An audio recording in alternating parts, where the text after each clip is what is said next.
If you're running Facebook ads and you're not getting sales or not getting leads, then this video is for you because I'm going to walk you through the most common mistakes that I see inside real ad accounts.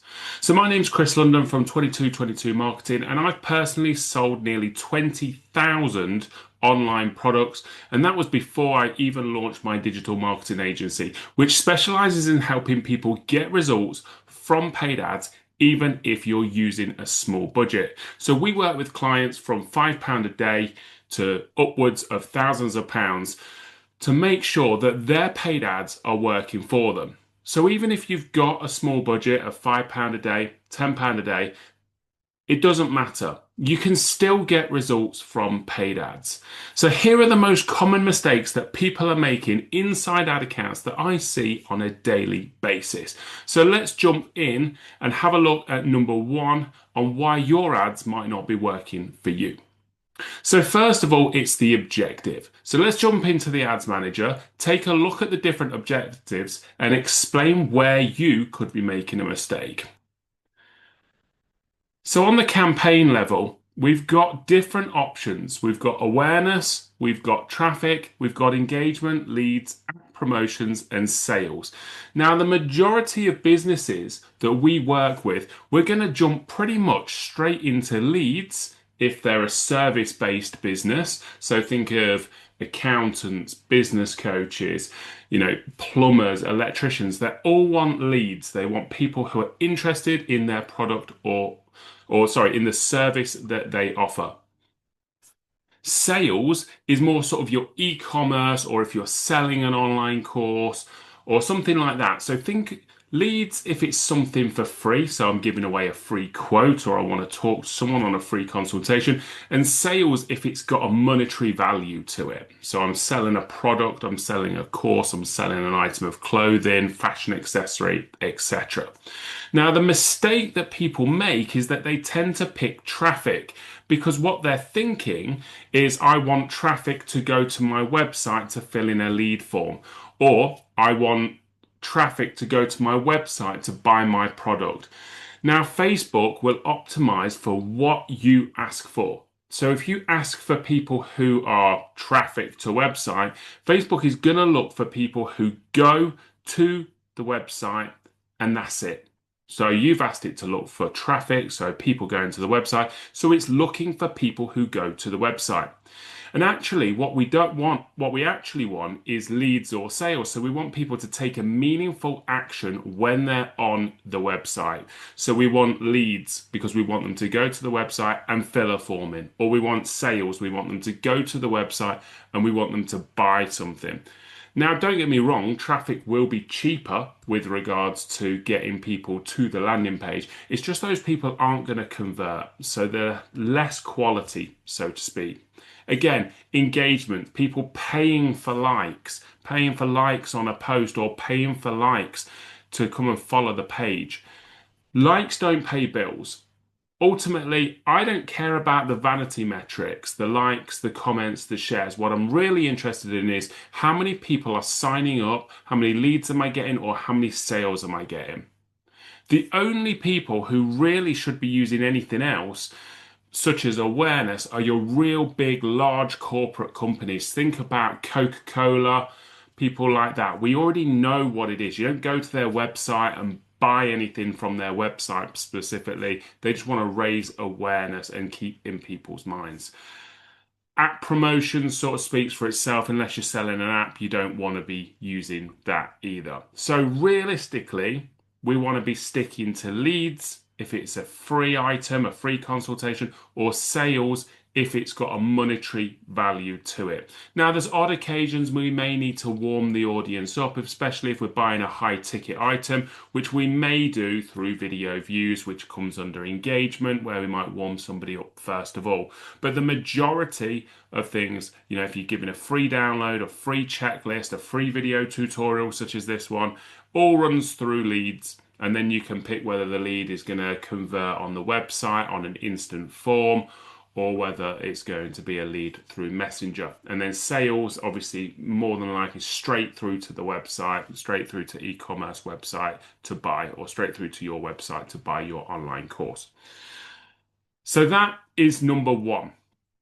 Number two is having a weak or generic offer.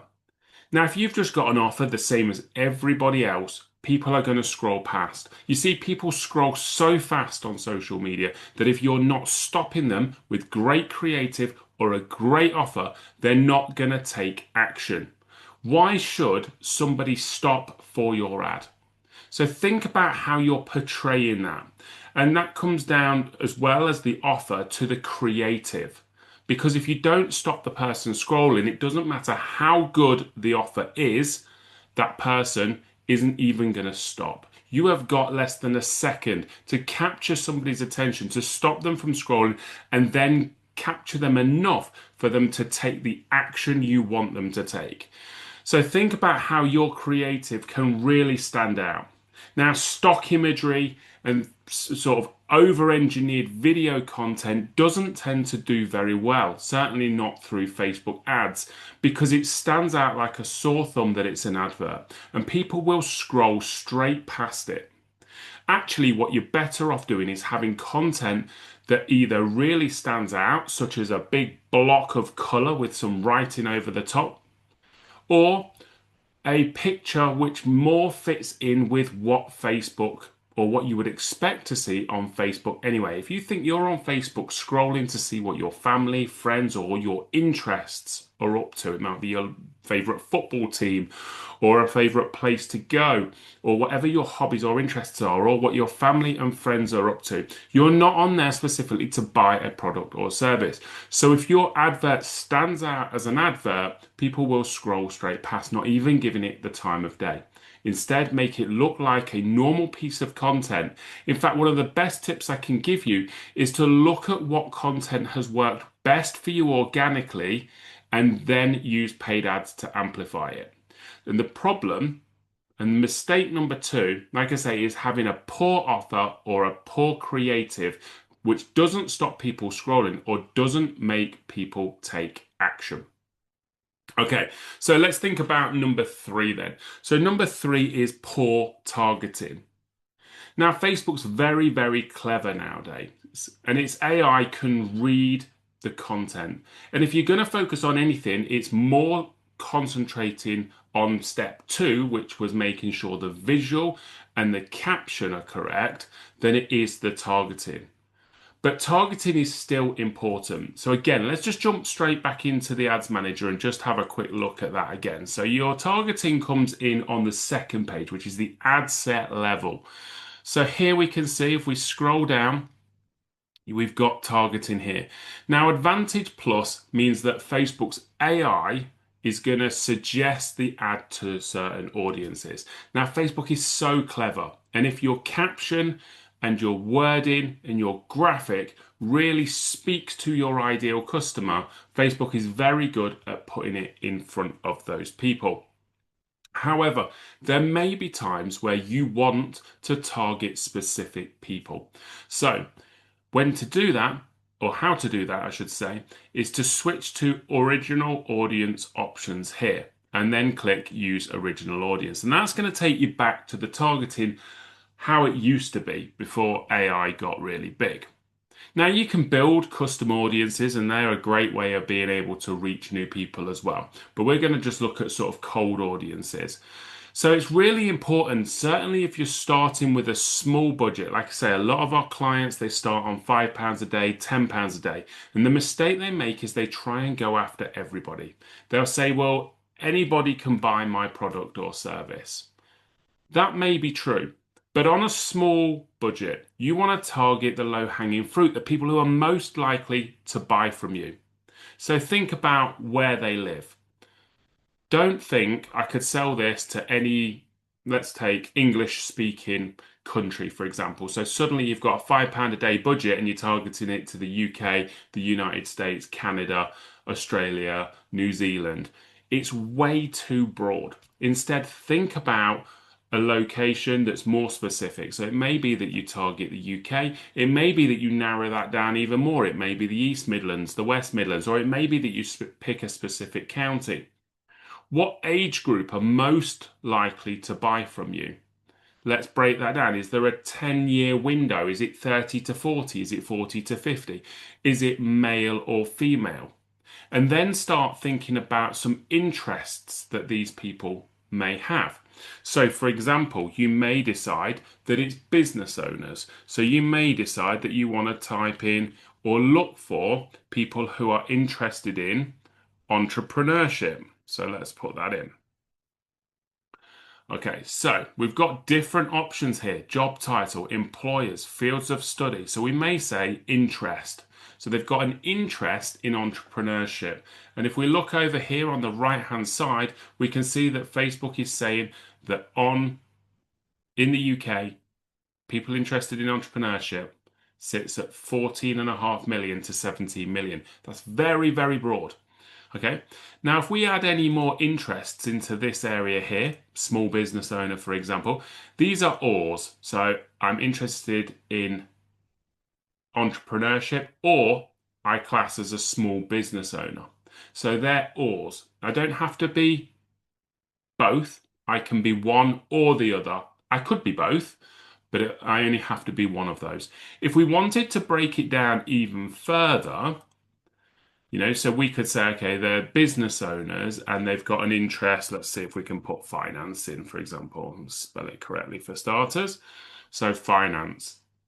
So we may say, okay, and people who are either interested in finance or have got a field of study that is finance. So let's put that in and see what that does to the audience. Now that's audience size is 2,000 people now. Now that's quite small. Okay, but we could add different options in. But this is just an example. Obviously, you're going to think for your specific business. So anything in this section here, and then we've narrowed it down. So they can be one or more out of this section, and they can be one or more out of this section. So they could be a small business owner and have business and finance field of study. Or they could be an entrepreneur and have business or entrepreneurship or interested in entrepreneurship and have business and finance. Or they could have both. But you can see here that we're just narrowing down and getting in front of the people who are most likely to become leads or to buy from us. Because when you're on a small budget, you have to use it effectively to make sure that you're getting results and that your ads are giving you a good return on ad spend, whether that's cost per lead or whether that's a cost per sale. When you've done that, what you can start to do is you can start to build your budget out. And when you build your budget out, and you can then start to expand those audiences to think who is the next people who are most likely to buy from us. And that's how you scale. Okay, so there's two different ways that you can scale. You can scale vertically. So what we mean by scaling vertically is adding more to the budget. So we could go from £10 a day to £20 a day. So we're reaching more people. Or we can scale horizontally. So that's different audiences. So that audience could be that they're on Facebook or they're on Instagram, or that instead of being small business owners, we're going for large corporates, or instead of them being between 30 and 40, we're going 40 to 45. So that's scaling horizontally. We're picking different audiences. It might be the platform, it might be their demographics, it might be their interests. Vertically is just adding to the budget. But we have to go after the low-hanging fruit, the people who are most likely to buy from us at the start, so that we know that we're getting the best return for our ad spend. So number 4, the fourth mistake that people make is they don't test things. They presume what's going to work. They pick what they prefer. And that is not the best way to do it. Just because you prefer video content or you prefer that image compared to that image, that doesn't mean that your audience is going to prefer that. So it's really important that you test different creatives, different headlines, different captions, different audiences, different placements. What I mean by placements is Facebook or Instagram. Because if we don't get that data, then we're just guessing. We do not want to be just guessing. We want to spend our time looking at data-driven decision making that's going to lead us to where we want to get to, where we're getting good return of our ad spend, and then we can decide whether we're happy with what we're getting from it or whether we want to scale further. So when we test different creatives or different captions, there's a couple of things we need to know. One, we always test things for a week before we make any changes because Facebook will be in a learning phase. So what we don't want to do is change the creatives or the captions or the placements too quickly without getting enough data. So make the change, leave it to run as a split test for a week, and then switch off the one that underperforms and switch on a new variable. So what I mean by that is you may test video versus picture. You may decide video is best, so you switch off the picture. You may then decide that you want to split test headline A versus headline B with the same video that did well in week 1. Then you'll change the caption in 1 and 2, and then the targeting in 1 and 2. Or it might be that you decide video is best, so you try video A versus video B. But what's really important is that we leave it to run for a week so we get enough data to make those decisions. But also that we only change one thing at a time. Because if I just split test a picture versus a video and the headline's the same, the targeting's all the same, I know that the only variable is the picture versus the video. However, if I change the headline, the caption, and that one's a video, and this one's got a different headline, a different caption, and it's a picture, when I make those changes, I'm not going to know whether it was the headline, the caption, or the video, or the targeting, or the placement that made the difference. So it's really important that you just change one thing at a time and run them for a week. Get the data. Yes, it will take you slightly longer, but you can then be making informed decisions, and sooner or later, you will end up with the best creative, with the best headline, with the best graphic or creative. And then it's important that we don't just become complacent. Let's work out what works, but then can we improve it? Week on week, test yourself. It's you versus you at the end of the day. Can you beat what you did the week before? Because what worked 1 month, Facebook could change its algorithm and things work completely different the week after. So don't get complacent because ads do get ad fatigue where they've been seen that many times that you just get fed up of seeing it. We have to change the creatives. So always be looking, where can we make improvements? Okay, so we're coming into the final one now. So the final thing that people, the mistake that people make with their Facebook ads. And the final thing is not retargeting. So you should have a pixel on your website tracking the activity of people that go to your website. And the benefit of that is that people will have a look sometimes and they're not ready to buy at that point. So what we want to do is run a retarget ad to scoop those people up. Now, the real benefit of Facebook ads is that if you put a pixel on your website, it actually will track people on the website regardless of where they've come from. So it doesn't matter if they went to your website from the Facebook ad, from Instagram, from LinkedIn, from Google search, doesn't matter. But you can retarget those people. And it's actually a really strong way of getting a good return for your ad spend, a good return of investment. Because these people might not be ready to buy straight away. They might need time to think. And the last thing we want is when they make that decision that they want to buy the product or service that you offer, that they go searching elsewhere for it because they can't remember who you are. We need to stay in their minds till they're ready to buy. So you have to have a pixel tracking the people. You have to then run a retarget ad. And the real benefit of having the pixel is not only the retarget ad, you can then build lookalike audiences of people who are similar to people who have bought from you in the past or who have become leads in the past. So it's really powerful to make sure we get that pixel on the website and that we mop up all those people who were interested enough to take a look but didn't take action. Okay, so they're the key things. They're the 5 key things that we notice inside real ad accounts when clients come to us. So they have the wrong objective. They have a weak or generic offer. They have poor targeting. They don't do any testing. And finally, they don't retarget the people who have been interested in their product or service. So if you're making any of those mistakes, go in, check your ads manager right now and put those changes in place. If you need any help or support with any of that, or you want an agency that can help you to get real results from your ads, whether you're spending £5 a day or whether you're spending hundreds of pounds a day, we would love to help you. Our specialism is helping businesses who want to start small and scale up, starting on those £5, £10 a day budgets, because you don't need a big budget to make a big impact. But you do have to do it correctly. Otherwise, you are just going to be burning through cash. And there is no point in running ads if you're just burning cash. Facebook ads do work for you when done correctly, but you have to do them correctly. So if you need any help or any support, email us, get in touch with us, 2222 Marketing. You can find us on the web, www.2222marketing.co.uk.